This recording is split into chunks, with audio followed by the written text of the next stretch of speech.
एक मुलाकात ऐसी शख्सियतों के साथ जिन्होंने दिया है अपने जीवन को एक नया मुकाम। रूबरू कराएंगे ऐसी कुछ हस्तियों के साथ एक खास शख्सियत के साथ मुलाकात जयदेव पटेल के साथ नंबर 1 इंडिया न्यूज पर। नमस्कार व्यूअर्स, मैं जयदेव पटेल और आप देख रहे हैं नंबर 1 इंडिया न्यूज। आपका एक बार फिर स्वागत है एक खास शख्सियत के साथ मुलाकात प्रोग्राम में। आज हम बात करेंगे G20 शिखर सम्मेलन को लेकर के दिल्ली में जो बैठक हुई थी उसका आज समापन हो गया है। ऐसे में क्या कुछ प्रमुख सफलताएं रही और इसका आगे आने वाले समय में क्या कुछ इम्पैक्ट नजर आएगा, और इसी के साथ साथ प्रधानमंत्री नरेंद्र मोदी के संबोधन में इस बार नीचे जो प्लेट लगती है वहां पर इंडिया की जगह भारत लिखा था, तो इसके क्या मायने निकाले जाए। इन्हीं तमाम मुद्दों पर बात करने के लिए हमारे साथ खास सामान है रक्षा विशेषज्ञ रिटायर्ड में जनरल AK सिवाच। मैं जनरल AK सिवाच आपको बहुत स्वागत आज हमारे प्रोग्राम में। मेहरबानी जी, मैं जनरल AK सिवाच आपसे मेरा पहला सवाल है कि G20 शिखर सम्मेलन जो दिल्ली में हुआ है इसमें 3 प्रमुख सफलताएं क्या मिली हैं, ऐसा आप देखते हैं भारत के लिहाज से? हाँ बिल्कुल, देखो सच्चाई ये है कि जो G20 की मीटिंग हुई थी 18वीं G20 मीटिंग थी और मुझे लगता है इसके अंदर बहुत बड़ी सक्सेस मिली है और भारत का कद इससे बहुत बड़ा है और स्पेशली भारत की डिप्लोमेसी की जीत हुई है और भारत की जो लीडरशिप है वो एक प्रकार से बहुत उभर के आई है पूरे वर्ल्ड में। जो 3-4 मेन मुद्दे इसमें हुए हैं, एक तो सबसे पहले अफ्रीकन यूनियन जो गरीब देश थे उनको G20 में मिलाने का जो भारत ने पहल की है वो काबिल तारीफ थी और हमने उसको ले लिया, मिला लिया और वो आज G20 की बजाय G21 हो गए। ये 55 ऐसे छोटे देश हैं जो गरीब हैं, जिनको सबसे ज्यादा नुकसान हुआ है कोविड-19 और ये जो लड़ाई चल रही है रूस Ukraine war, food fuel fertiliser, और भारत एक ऐसा देश था जिसने इनको वैक्सीन भी दी थी कोविड-19 के बाद, बृहस्पत दूसरे देश चाहे चीन था या अमेरिका था। तो ऐसे में इनको एक डेवलपमेंट का मॉडल नहीं मिल रहा था, ये पिछड़ गए थे। भारत चाहता था कि ये G20 का हिस्सा बने, डेवलपमेंट मिले, इनको रिकॉग्नाइज किया जाए और भारत इसमें सक्सेसफुल हुआ और भारत ने इनको G20 का मेंबर बना दिया और स्टार्टिंग में बना दिया, ये बड़े काबिल तारीफ। दूसरी बात ये थी कि जो भारत ने जो डिक्लेरेशन थी, दिल्ली डिक्लेरेशन, वो एक कंसेंसस से पूरी कराई। देखो वो बहुत एक स्टिकिंग पॉइंट था। अगर आप बाली समिट भी देखें वहां पर रूस का नाम आया था और ये कहीं ना कहीं तनाव था, रूस चीन एक तरफ थे और यूरोपियन कंट्री दूसरे खाने में थी जो अमेरिका उनके साथ था। और ऐसे में ऐसा लगता था दिल्ली डिक्लेरेशन लगता है कि कंसेंसस से साइन नहीं होगी और जॉइंट डिक्लेरेशन शायद ना आए, मगर ये सच्चाई है कि भारत की डिप्लोमेसी की विजय है कि हमने सभी देशों को साथ लेकर चले। हमें बिना रूस का नाम लिए हुए हर चीज वो बता दी कि भाई जो टेरिटोरियल इंटीग्रिटी और सॉवरेनिटी को मेंटेन होना चाहिए, कहीं ना कहीं इशारा था रूस की तरफ। ये भी इसमें आया कि भाई this is not an era of war, it is to be understood कि भी आज लड़ाई का माहौल नहीं है, शांति आनी चाहिए। तो कहने का मतलब यह है कि जिस प्रकार से ये ड्राफ्टिंग की गई और दिल्ली डिक्लेरेशन कंसेंसस से अप्रूव विदाउट फुटनोट, ये मुझे लगता है बहुत ही काबिल तारीफ है और इसकी अप्रिसिएशन हर जगह हुई है और हम सबके साथ लेके चले, क्योंकि ये बड़ी इंपॉर्टेंट थी। अगर ये नहीं होता तो फिर G20 की अहमियत खत्म होनी थी। G20 का जो एक प्रकार रुका था वो खत्म हो जाता और ये ब्रिक्स जो समिट है वो पहले ही 6 मेंबर अपने ऐड कर चुकी है। ऐसे जो मल्टीलैटरल फोरम थे वो आगे बढ़ रहे थे, तो G20 का एक प्रकार सरवाइव करना बहुत जरूरी था कि ये दिल्ली डिक्लेरेशन हो और ये हुई भी और ये कंसेंसस जो हुई, तो मुझे लगता है भारत की डिप्लोमेसी और भारत की लीडरशिप की बहुत बड़ी जीत थी। और जो तीसरा था ये मल्टी इकोनॉमिक कॉरिडोर जो बनाया जा रहा है, जो कि भारत से मिडिल ईस्ट जाएगा, मिडिल ईस्ट से उसके बाद यूरोप को कनेक्ट करेगा और ये सी और रेल से होगा। इसके अंदर भारत शामिल है, UAE शामिल है, सऊदी अरेबिया शामिल है, उसके बाद फ्रांस, जर्मनी, इटली और अमेरिका। तो ये कनेक्टिविटी भारत के लिए बहुत इंपॉर्टेंट है क्योंकि भारत एक मैन्युफैक्चरिंग हब सेंटर बना है। भारत को कनेक्टिविटी चाहिए अपने ट्रेड के लिए। भारत एक प्रकार से बहुत बड़ी मार्केट है और इसी प्रकार से UAE और सऊदी अरेबिया, इनको पता है कि ये जो ऑयल है वो 5-10 साल से ज्यादा नहीं चलने वाला है, तो वो भी अपने जो बेसिकली ट्रेड को इलाज कर रहे हैं उनको अब टूरिज्म की तरफ जा रहे हैं, इंफ्रास्ट्रक्चर डेवलपमेंट कर रहे हैं और मैन्युफैक्चरिंग की तरफ, तो उनको भी कनेक्टिविटी चाहिए। तो इसी प्रकार से यूरोप, तो ये एक बेल्ट रोड इनिशिएटिव है, उसके ऊपर एक तमाचा है कि वो बेल्ट रोड इनिशिएटिव बिल्कुल फेल हो गया है। आज अभी 2-3 दिन पहले ही इटली वहां से बाहर निकला है बेल्ट रोड इनिशिएटिव से, क्योंकि जो चीन का बेल्ट रोड इनिशिएटिव है वो और कुछ नहीं, वो डेट ट्रैप है। और ये एक कलेक्टिव प्लानिंग है, कलेक्टिव इन्वेस्टमेंट है। ये आने के अनदर 5-7 ईयर्स में ये रियलिटी और सच्चाई बन के उभरेगा। तो ये सच्चाई है कि यह भी बहुत बड़ी भारत की एक प्रकार से कूटनीति की और प्लानिंग की जीत हुई। अब कुछ एक और बातें हैं जो कि हमने और किए हैं, जिस प्रकार से बायोफ्यूल अलायंस, भारत कहता है कि अगर आपने क्लाइमेट चेंज करना है, आपने कंट्रोल में लाना है, पहली बात तो जो डेवलप कंट्री हैं उनके पास टेक्नोलॉजी है, वो सबसे बड़े पोल्यूटर हैं। जो डेवलपिंग कंट्रीज को मदद करें, वो टेक्नोलॉजी ट्रांसफर करें, और जो कि उनके पास पैसा है तो वो मदद करे फाइनेंशियल भी, जिससे डेवलपिंग कंट्री भी ये सारी चीजें कर पाए, जिससे क्लाइमेट चेंज बचे। इसी प्रकार से जो बायोफ्यूल अलायंस भारत बन गया है, जिसके अंदर 19 से 20 शामिल हुए हैं, 9 ग्रुप हुए हैं, कि इसमें इथेनॉल जो है उसका 20% से ज्यादा इस्तेमाल किया जाएगा, ग्रीन कार्बन बनेगा। कि आने वाले समय में कार्बन के जो फुटप्रिंट्स है उसको किस प्रकार से रिड्यूस किया जाए, ग्रीन नाइट्रोजन होगा। आने वाले समय में ये सच्चाई है कि भारत चाहता है कि किसी प्रकार से बायोफ्यूल की तरफ ध्यान दिया जाए।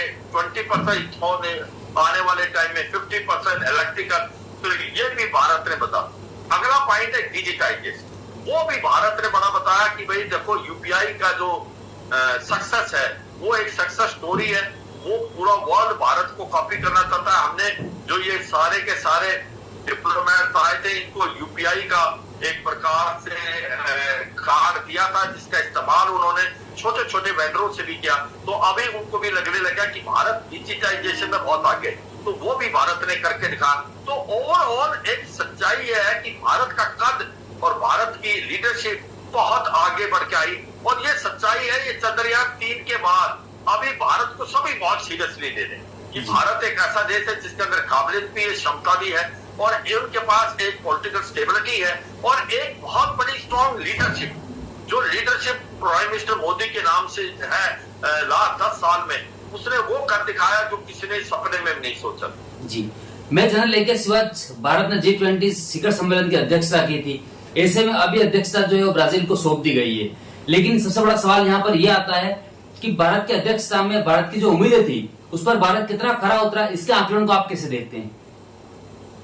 देखो, बिल्कुल देखो, सच्चाई है जब भारत ने इंडोनेशिया से ये लीडरशिप ली थी तो बहुत ज्यादा टर्मोइल था और बहुत ज्यादा कंफ्यूजन थी। G20 को की सहमति इनके ऊपर बड़ा शक था कि क्या G20 सर्वाइव कर पाएगा, क्या सारे देश एक मत से बोल पाएंगे, क्योंकि अलग अलग हिस्सों में बटे हुए थे। एक तरफ चीन था, एक तरफ रूस था, और जो कि वो साथ थे, बाकी यूरोपियन कंट्री अलग थी। मगर भारत की एक लीडरशिप है, भारत ने सभी देशों को साथ लेके चले। और भारत की सबसे बड़ी खुशी ये बात है कि जो हमने डेली डिक्लेरेशन निकाली है वो सबके कंसेंसस से आई, और हर देश ने, चीन के मैं कहता हूँ शी जिनपिंग नहीं आए, मगर नुकसान उनको हुआ है। Loss is there not our. उनके जो लीसिंग आए थे प्रधानमंत्री, इसी प्रकार पुतिन ना आने के कारण कोई अलग था, क्योंकि पुतिन अभी लड़ाई के कारण थोड़े से आइसोलेटेड हैं, इसलिए वो नहीं आए। मगर उनकी जगह सर्गेई लावरोव आए थे, तो वो भी भारत के साथ थे, और इसी प्रकार चीन भी भारत के साथ रहा, जो उनके प्राइम मिनिस्टर। तो एक प्रकार से सबको साथ लेके भारत चला, और ये सक्सेस स्टोरी है कि ये 2 दिन जो G20 मीटिंग हुई, ये बड़ी अच्छे माहौल में और भारत की उन्नति का एक प्रकार से दिखाएगा। एक बड़ी बात उभर के आई कि जो पहले G20 मीटिंग होती थी वो 2 या 3 मीटिंग होती थी पूरे साल, और इसके अलावा कोई खास काम नहीं होता था। भारत ने 220 मीटिंग की, 60 सिटीज में की, 28 स्टेट्स और 8 यूनियन टेरिटरी, पूरी जो आप हर एक देश की हर कोने में की। और एक प्रकार से चाहे टूरिज्म है, चाहे क्लाइमेट चेंज एक्सचेंज है, चाहे वो हेल्थ है, चाहे वो इंफ्रास्ट्रक्चर है, चाहे वो फाइनेंस है, हर चीज के ऊपर मीटिंग की और वो सारी चीजें हमने जो डेली डिक्लेरेशन है उसको डाला है जिससे हम सीख सके। तो आज हमने G20 को एक बड़ा सीरियस मॉडल दिया है और यही नहीं, अब जो प्रधानमंत्री ने जो लीडरशिप नवंबर के बाद चली जाएगी अभी ब्राजील के पास, पर हम अपनी लीडरशिप देने से पहले एक वर्चुअल मीटिंग करना चाहते हैं प्रधानमंत्री सभी देशों से कि जो अभी डिस्कशन में तय हुए हैं पॉइंट, उन पे क्या प्रोग्रेस हुई है वो हम लेंगे नवंबर। तो मुझे लगता है कि सारा दामोदार G20 का बदल दिया।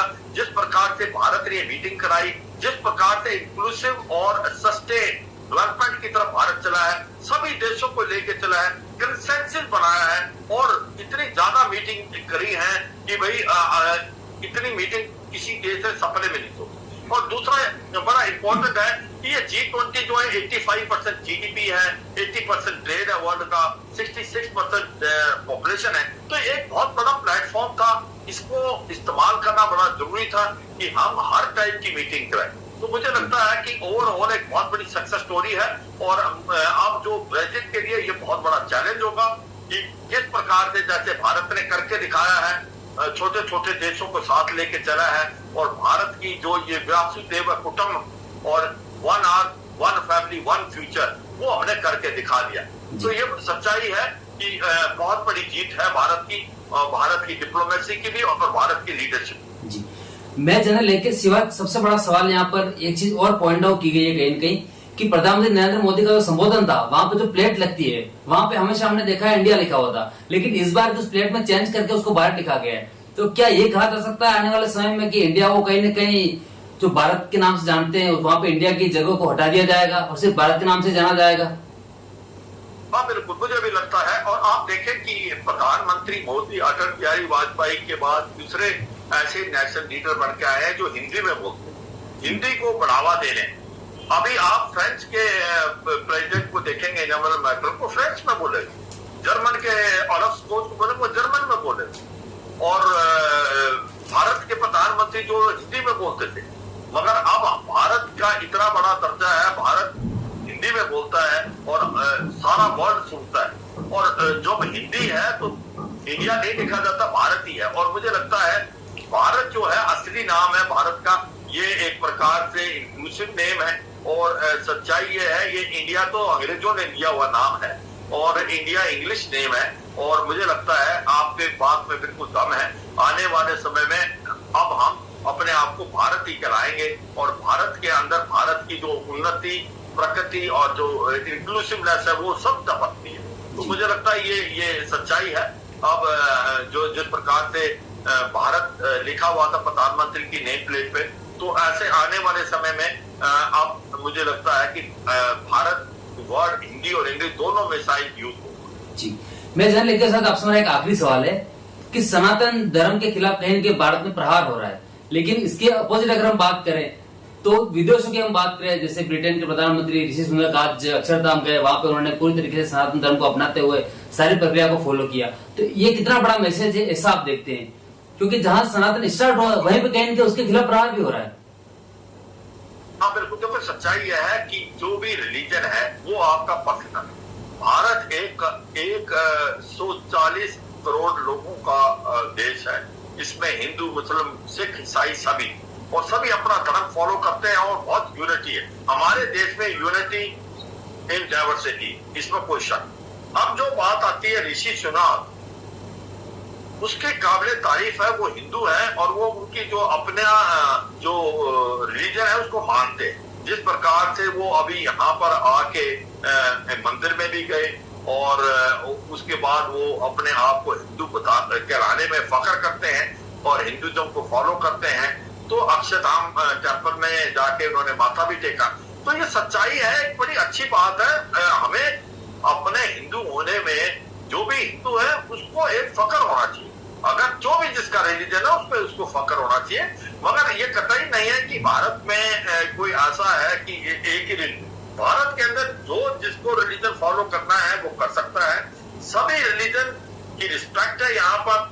और भारत जो है एक ऐसा देश है जहां पर हर लोग इकट्ठे रहते हैं, चाहे हिंदू हो, मुसलमान हो, सिख, ईसाई। और इसीलिए भारत में प्रोग्रेस है। हम कई बार भूल जाते हैं ये, और हमें अगर कोई हिंदू है तो he should be absolutely proud of B.